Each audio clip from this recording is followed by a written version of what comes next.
Welcome to the talk about CephFS, the file system for the future. I'm Jan.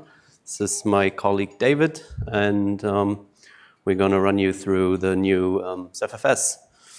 We'll start off with some general remarks about Ceph, its architecture, and specifically CephFS, obviously. Then we'll have a little demo prepared. Well, it's going to be live, but we hope it's we don't have to resort to video. Then we'll present some performance numbers and close with some caveats that still exist when using CephFS. And yeah, if you have questions, I think we'll have some time at the end for a bit of Q&A. So if it's not too pressing, we're just going to run through the presentation, I guess. I think most of you here probably know Ceph already. Ceph is a distributed storage system based on Rados. Rados is a object store, which is scalable and fault tolerant. It's pretty performant, and the fault tolerance comes through replication, basically. And if you lose a replica in your Rados pool, I should say what a pool is. If you lose an object in Rados, it will self-heal and replicate that object somewhere else, and it will manage itself too. If you add new nodes and put them in the cluster, it will move data over, so it's all nice and level. Rados is organized in pools, so you create a pool and then Rados can start putting objects into it. That's just an abstraction layer. Another important thing of Ceph is that it runs on commodity hardware, so there's no expensive appliances anymore that you need to buy. I mean, you can buy giant servers and put Ceph on it, but you don't have to. Ceph offers various client access mechanisms. Object storage is exposed, of course. The Rados block device, I think that's probably the most popular one. Now we have a POSIX-compatible file system, and you can also code your application against libceph, so you can have direct access. Here's an overview of the architecture. So, as I mentioned, at the base of it is Rados. Then librados is the, not libceph, that was librados, which you would code against, is the interface to the Rados cluster. And then the three access mechanisms I mentioned use then librados to store their data on the cluster. Today we'll talk about the one on the far right, obviously, CephFS, the newest edition.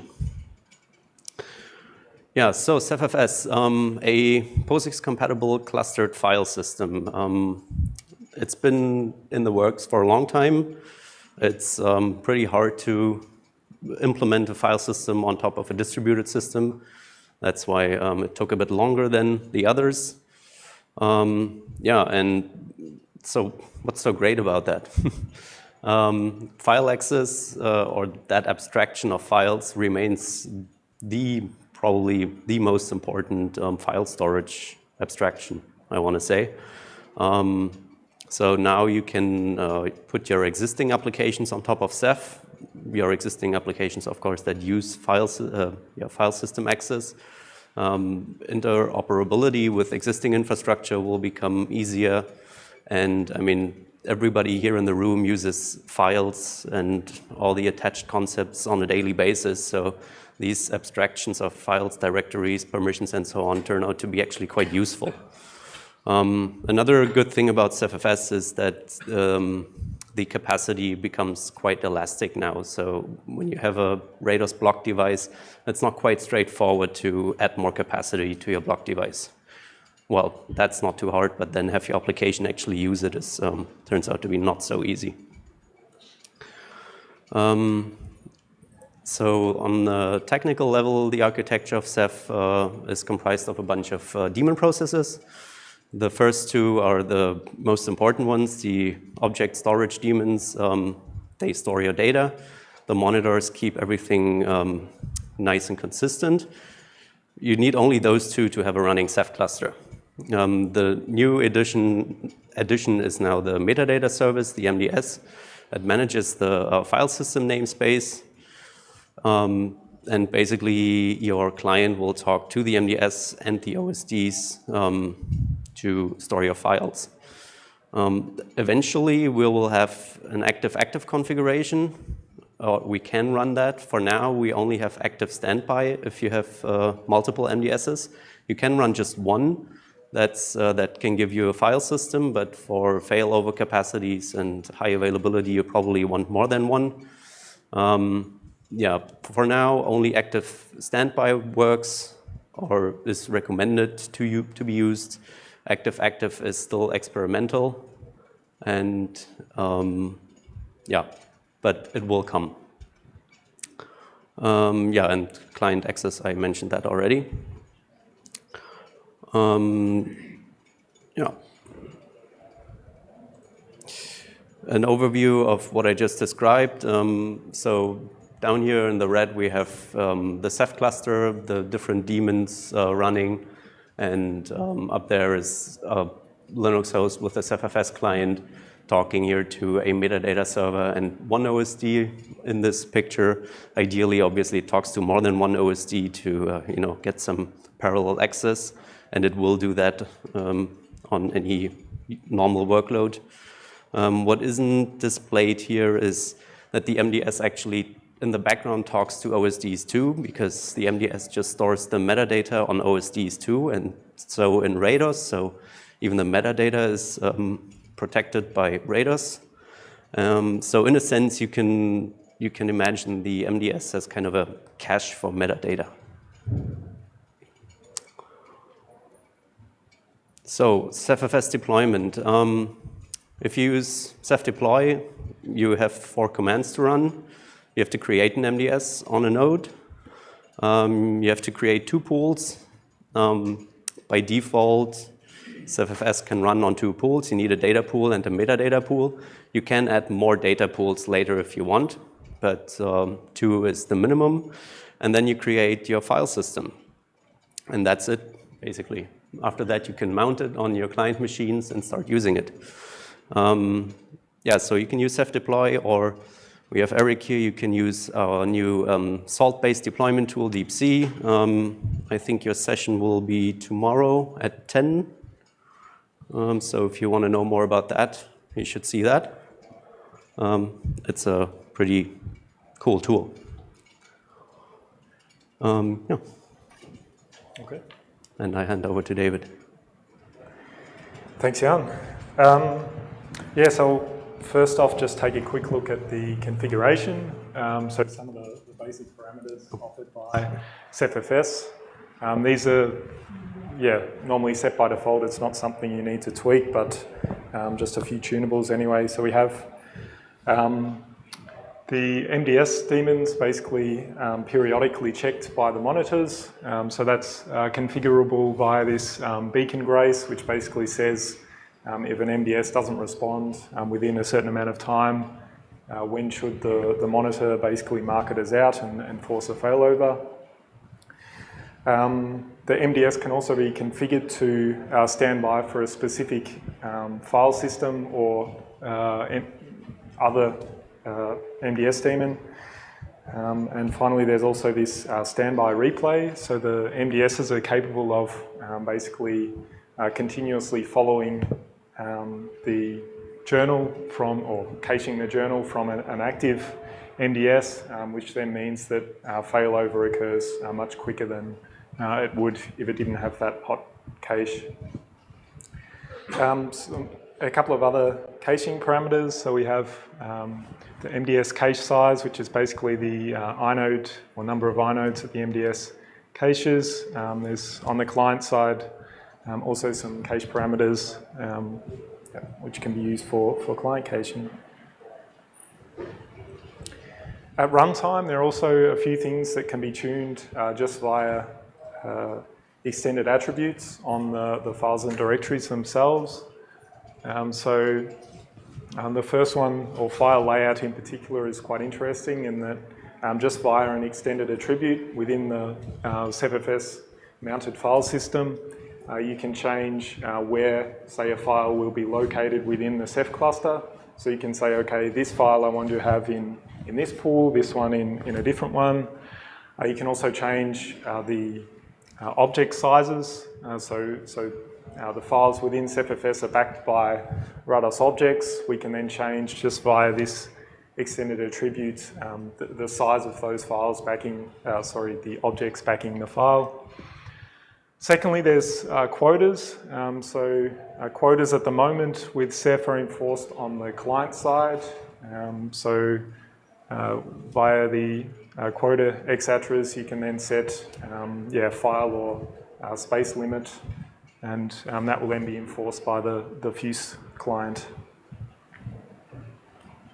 David, yes? Quick question on the extended attribute for placement in the pool. Is that something you can change after the data's been written? No.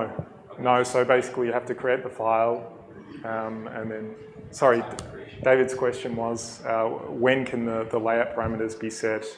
And the answer is that can only be done before data has been written to the files. Yeah, otherwise you would be triggering then potentially a shuffle of. So I think Jan already went through a few options of using CephFS from the client side. So we have with SLES, or with the upstream kernel, there's the in-kernel CephFS client. There's the CephFuse client, so file system in user space.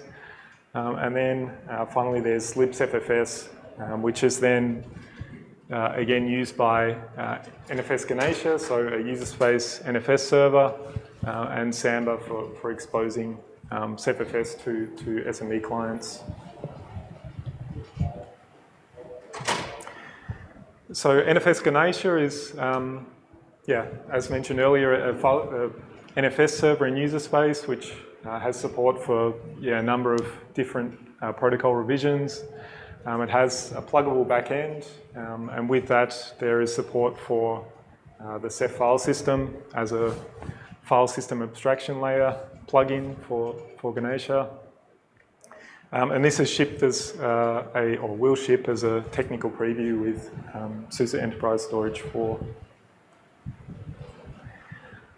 Samba is, hopefully you're all aware, basically an interoperability file sharing suite for Linux to Windows clients. With Samba, there's already an upstream VFS or backend module for Samba to expose the Ceph file system to Windows or SMB clients. We've enabled this for OpenSUSE, so it is available there with SUSE Enterprise Storage. It'll be coming soon. So next on to OpenStack Manila. So this is not really a client per se, but is basically the file system as a service functionality shipped with OpenStack. So this allows a user or administrator to basically say, okay, I want a new share created of this size, and I want it to be accessible from these virtual machines within my private cloud. So this is handled with CephFS by basically then carving up the file system and defining path restrictions to certain clients, and then imposing space limits with quotas. So let's look at the basic architecture of Manila. So you notice that OpenStack itself is just the management service or the control plane. The Ceph cluster is basically completely separate and is just configured from the Manila Ceph driver. One other important aspect of the CephFS clients is that they do, or with CephFS itself, they have the ability to aggressively cache data on the client side. So this is data or metadata, and then there are things, these caching capabilities are broken up into, whether that's then a multi-read cache where you have multiple clients caching the same data, simultaneously, or you have an exclusive cache for one client to then read and write locally. The MDS is then involved in terms of granting and revoking these caching capabilities. So what you'll see is if, say, a read cache is granted to one client, and then a secondary client comes in and requests a write cache, the MDS will ensure that the first client flushes everything out to disk before, invalidates its read cache before the write is allowed.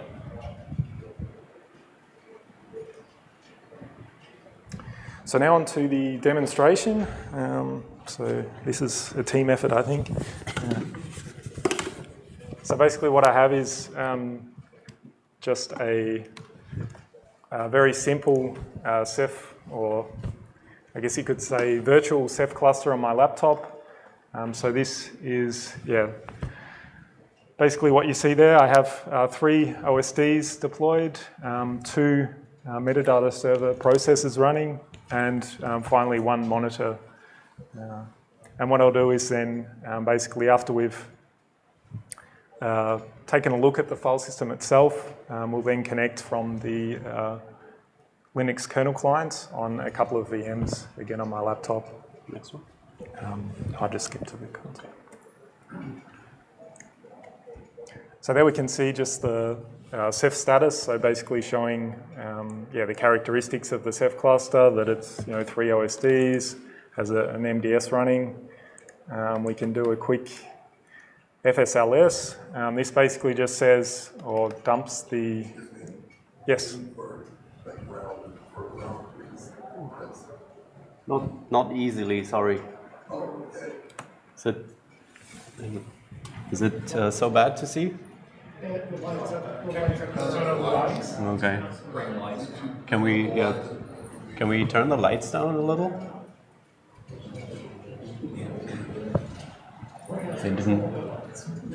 I didn't investigate the room so far. But I mean, the next commands will show up on the bottom here anyway, so maybe that's gets a little better.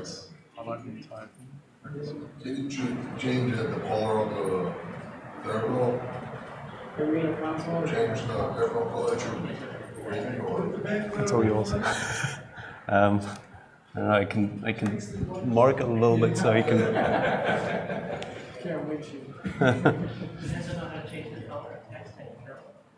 Oh, it's demonstration, live demonstration.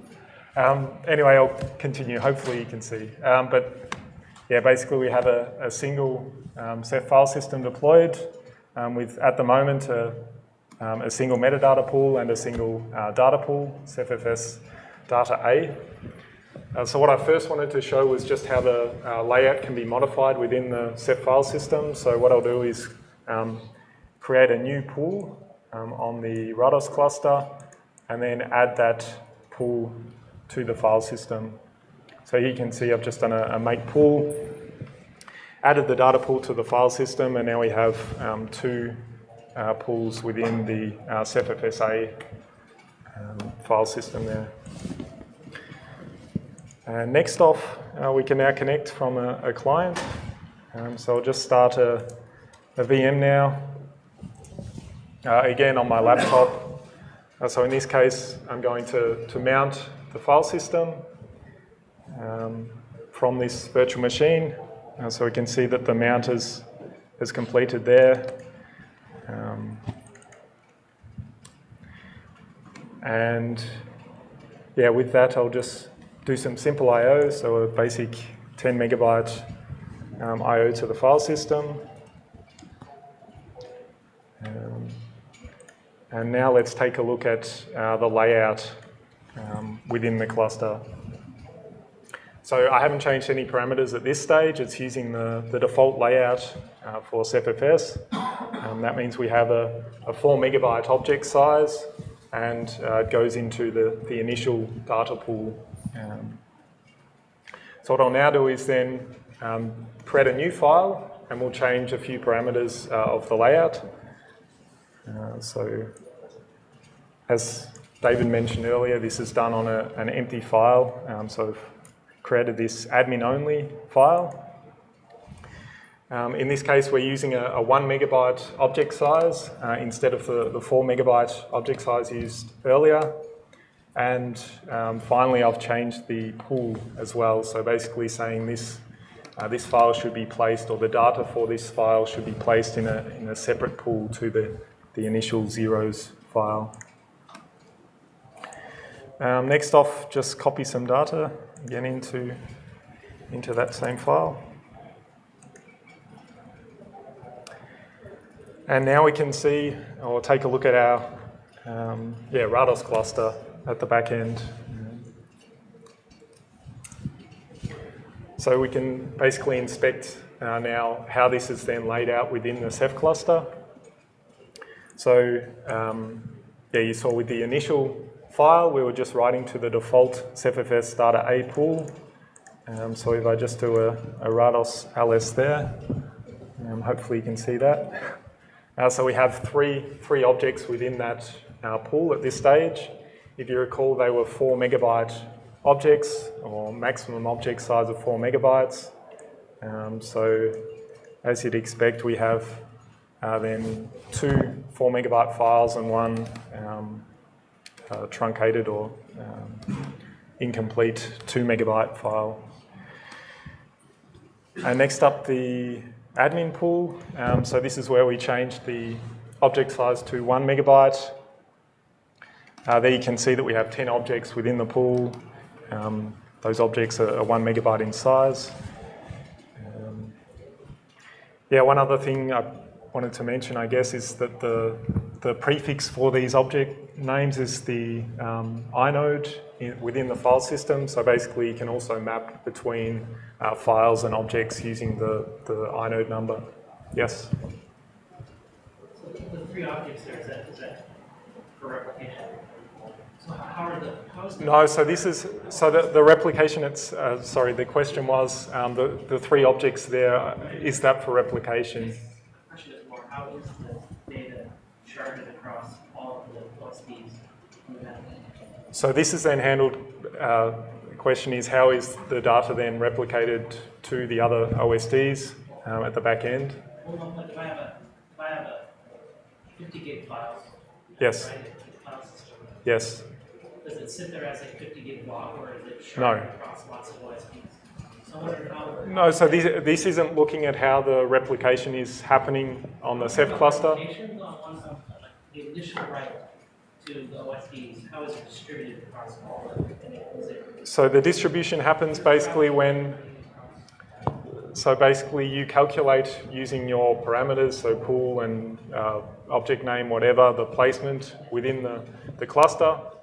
Then you connect to the primary OSD for that placement group. And that primary OSD then handles replication at the back end. So basically, if you have a replication level of 3, then it's connecting to 2 other OSDs and won't respond successfully to the I/O request until it's on storage everywhere. In this case, we're just looking at the objects backing those files themselves. So this isn't taking into account how those objects are then distributed across the cluster. It's just saying, okay, we had a 10 megabyte file and that's then been split up just to an optimal or a better size than having, I guess, now I get into replication or recovery characteristics. It depends. The optimal size for objects is sort of a tunable, which you can take a look at and maybe do benchmarks on to see what is best for your situation. But generally speaking, your 50 gig file will be distributed to OSDs, It won't sit all on one OSD. Yeah, but that's all handled by Crush itself, so the underlying Ceph cluster. So next off, I was just going to show one of the other capabilities of CephFS, which is authentication or access control restrictions based on the key.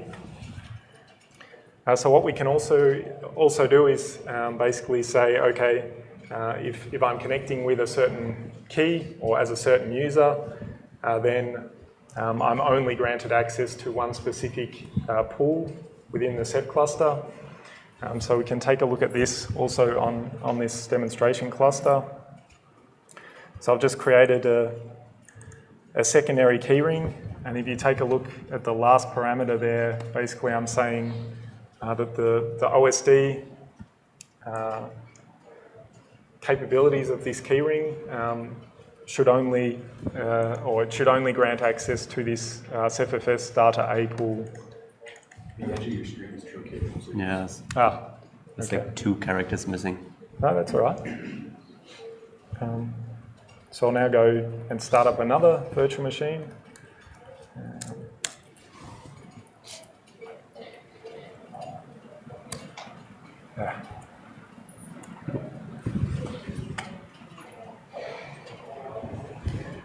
So in this case, yeah, it's basically the same thing. We're mounting from a separate client, but what I'd like to do is now mount using the non-admin credentials and then see how that affects our access to the files within the file system.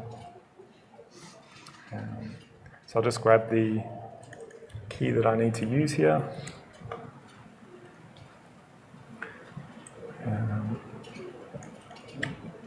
Oops.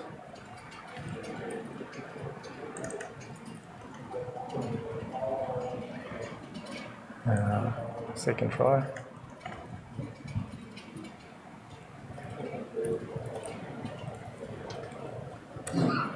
Good. So here we have now a mount as this non-admin user. So as you'd expect, I can see all files within the file system, the files written by the other client. But then if I attempt to access those files, so I'll attempt to access the file within the admin-only pool, and we can see there that although the user itself has access to the file, that the permissions for the OSD pool or the pool itself have basically denied access to the file there.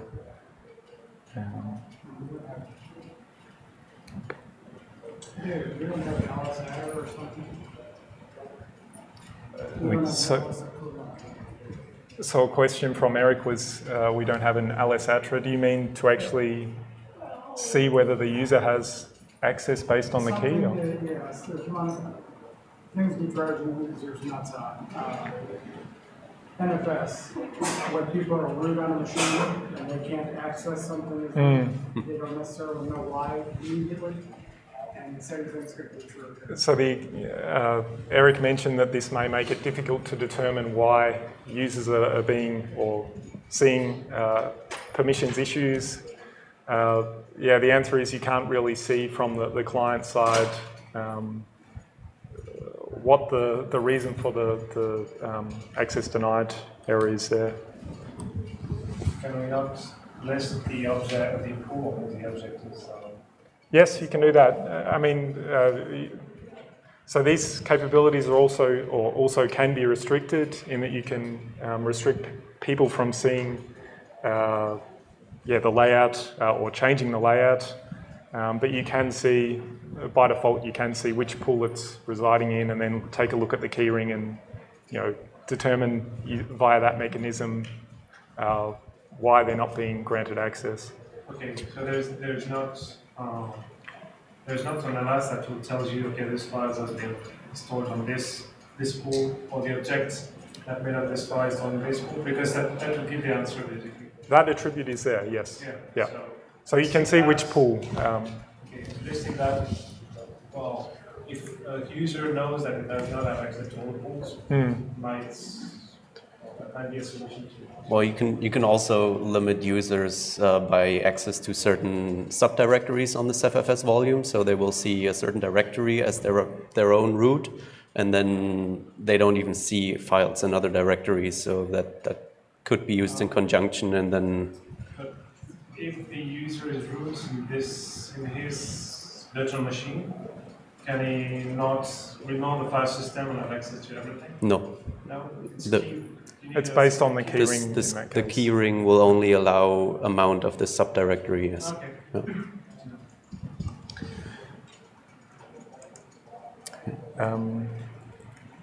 Yeah, so just as a final test, I wanted to show how the system copes with MDS failure.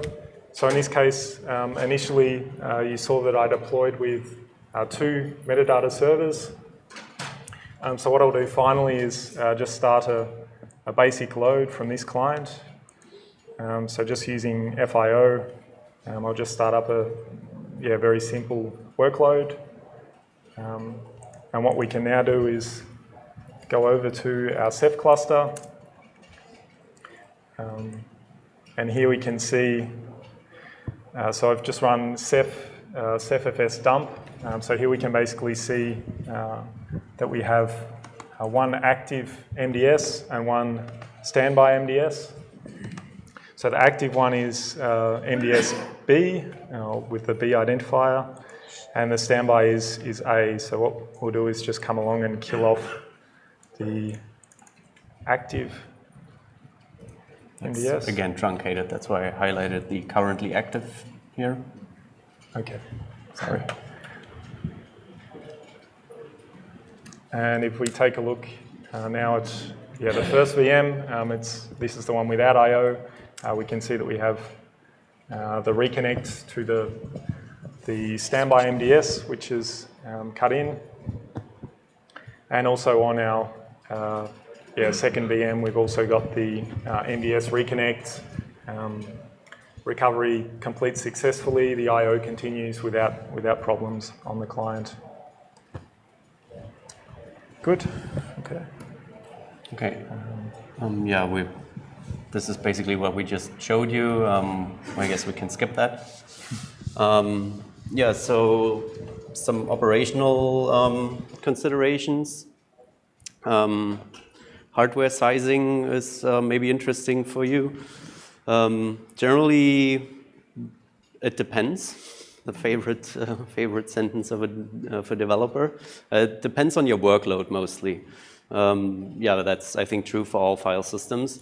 Generally, you want a CPU that has a high single core performance because the MDS essentially runs single-threaded.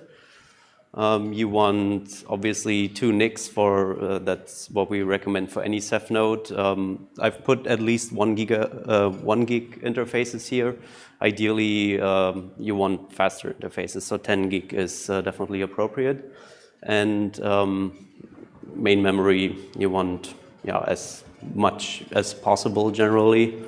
Again, depends on your workload, how much you will actually definitely need. Co-location of daemons works too, as we've basically just demonstrated. You can run MDS daemons on monitor or OSD nodes.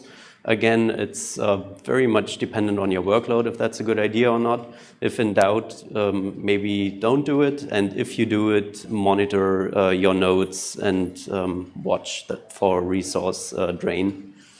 Otherwise, you might run into trouble. We were able to run some initial benchmarks. First off, I want to say this is a very early. Those are very early numbers here, so we haven't gotten the chance yet to do some in-depth analysis and then rerun some experiments based on our analysis and everything. So keep that in mind, please.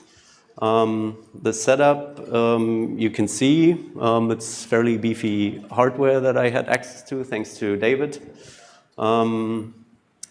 6 nodes all in all. All nodes ran 24 OSDs. Each OSD had an SSD journal and a spinner as a backup for the data. The whole cluster was interconnected with 2 bonded 40 gig interfaces. That didn't run quite as fast as I hoped, but it was pretty fast. What I want to emphasize here is that we did run an out-of-the-box deployment. So it's /12 sp2, just install the salt minion and run the deployment, and the same goes for SES4. So no extra tuning was involved or anything.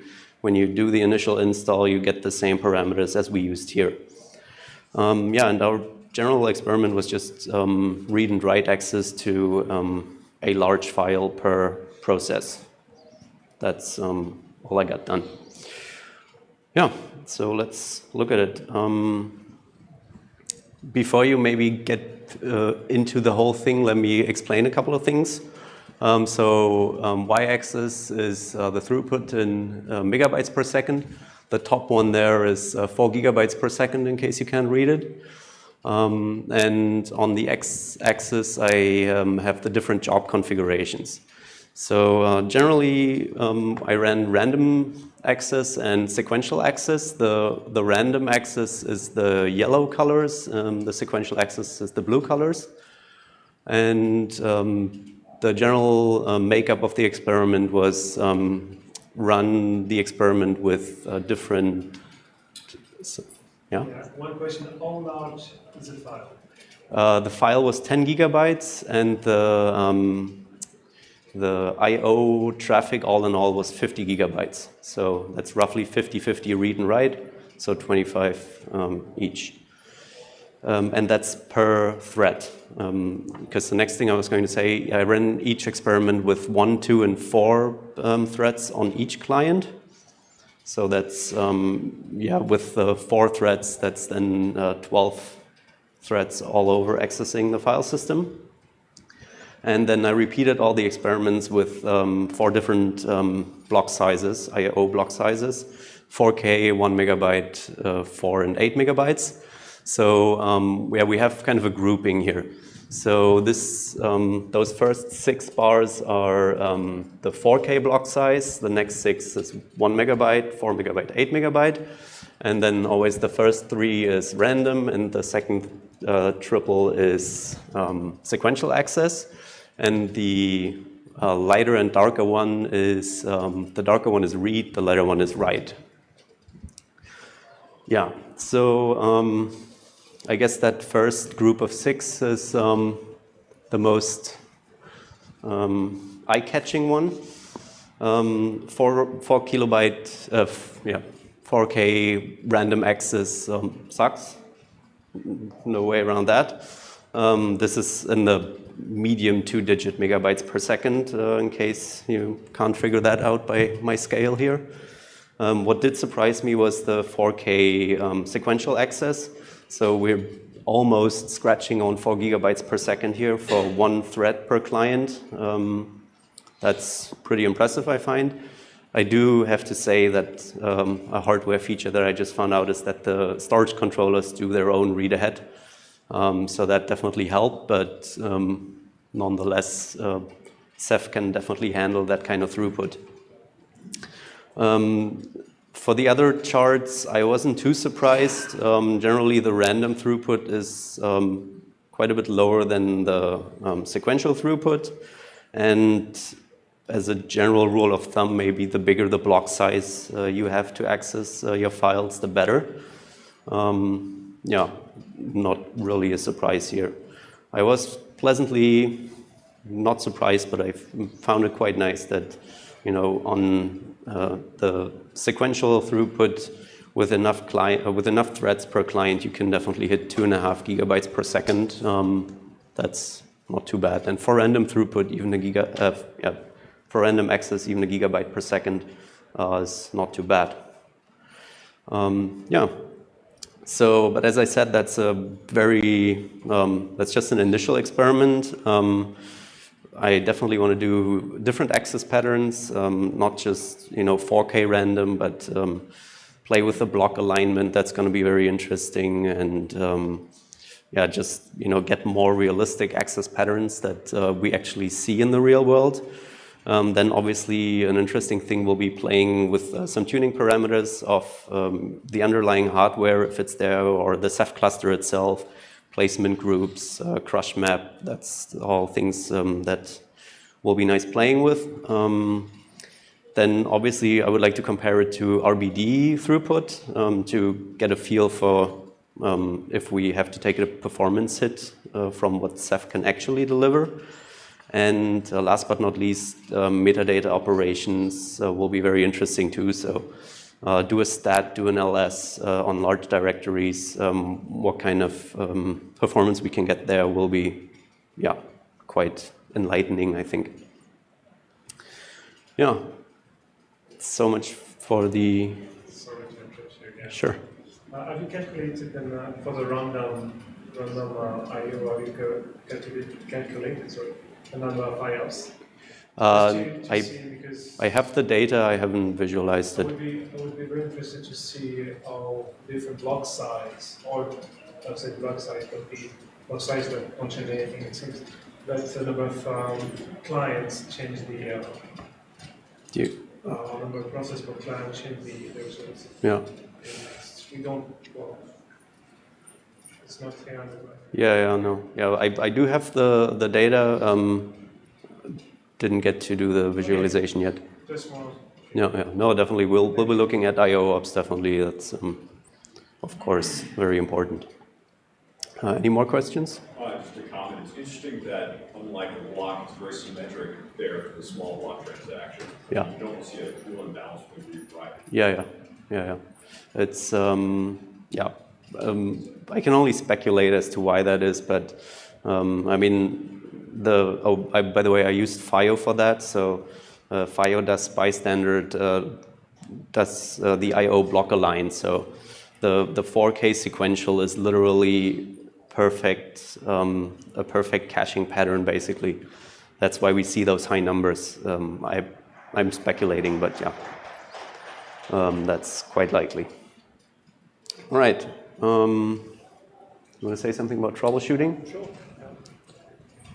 Yes, on the check and repair side, there are a few tools that come with SUSE Enterprise Storage or upstream Ceph. This is broken down into 3 groups. So one is basically then working on the journal on the MDS. So this allows you to basically, you can import, export the journal manually if you are having problems. Need to take a backup of the journal first before then attempting to triage or change some things on the MDS. Quite a useful utility for that. There's also the data scan tool. So this basically allows you to regenerate your metadata based on the existing data pool if you do have some issues or lose access to your metadata pool. And finally, there's the table tool, which works then on some of the other tables within the MDS for inodes, client sessions and snapshots. Should I do that? Yeah. So yeah, that's our wrap-up slide. Yeah, the most interesting features are yet to come, I have to say. There are some future challenges to be overcome, though. The active-active MDS deployment is obviously a very interesting feature for various reasons, high availability, metadata scalability, and so on. There are some serious bugs still in even upstream Ceph. The test coverage is not that good. That goes for most CephFS features that are still experimental. Yeah, I mentioned already the metadata scalability for the multiple MDS deployments. It also is in the data layout sense can become a problem. For now, the metadata for one directory is stored in exactly one Rados object. That can become a problem if your directories get too large. There is code already that will store that metadata in multiple objects, but it's not quite there yet. Oh, we have a typo there. Excellent. Multiple file systems we don't have yet. That might seem like a pretty giant limitation, but with those path and pool, like we showed you the pool restrictions, you can set also path restrictions. You can mitigate that for now. So that shouldn't be too harmful. They are in the works though. They will be here at some point. And snapshots of CephFS are pretty high in demand, but not there yet. Also experimental, same story, not enough testing. It doesn't work well yet with multiple file systems, with multiple MDSs. but it is actively being worked on, and yeah, will be here sooner or later. And I think then we're through. Thank you. Any questions? Yes. Yeah, have you seen any community discussion around multi-site file yet? Multi what, sorry? Multi-site file, and obviously just recently added block. And yeah. They reiterated from federated to the Rails Gateway stuff, but I hadn't Okay. really noticed anything around trying to extend files as well. Yeah, okay, so the question was if there's any discussion around multi-site file system, and I haven't seen any. The problem here is that you have multiple pools to deal with, and keep that consistent over multi-sites is, yeah, it's I'm not going to say any of the current solutions are optimal. Yeah, yeah. Yes? How does it deal with high concurrency? If you have thousands of processes that need to access. Oh, so the question is, how does it deal with high concurrency access, thousands of processes? It depends on the access patterns. If they're competing for access to the same file, it's a problem, obviously. David has described this mechanism of the client caching, of the MDS granting caching capabilities to clients. This has to go then to the other clients, so it'll be probably harder even than when you do it on a local file system. I'm thinking of something like an innovation rendering farm type workload where you have thousands of processes that are creating lots of files and then modifying this. Yeah, one other thing. It's a challenge. I've been waiting for CephFS for a long time. Yeah, so